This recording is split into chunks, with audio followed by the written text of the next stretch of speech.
nothing to them. And I think we've seen again, it's just very strange. Sometimes when you build a business, you can wreck and plunder and do whatever you want. But when you or I do it or someone else does it, they get caught and they get wrecked.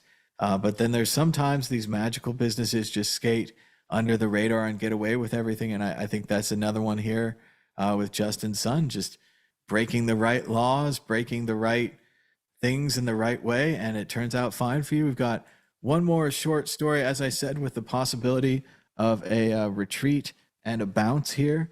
Andrew at AP underscore abacus writes, he says, reiterating Bitcoin 250,000 by quarter four 2025. Bookmark it. And he says Bitcoin's push to 84,000 is directly related to the BlackRock IBIT being added to its model portfolios. Larry Fink's hands are stronger than crypto Twitter. Don't fade the Fink.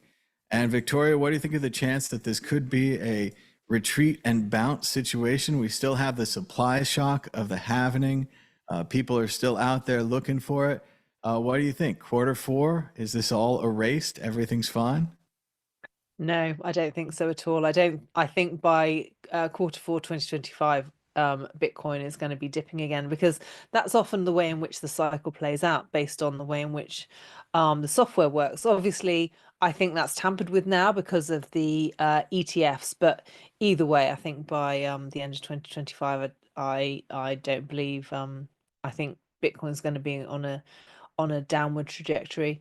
And also, like I said earlier, the amount of, even though these big institutions are buying Bitcoin hand over fist, the proportion of Bitcoin they've got access to is just tiny. So the idea that they're about to take over the world or take over Bitcoin is frankly ridiculous.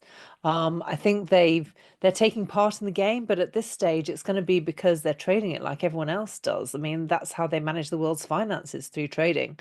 So, yeah, I don't hold out much hope with that argument, I'm afraid.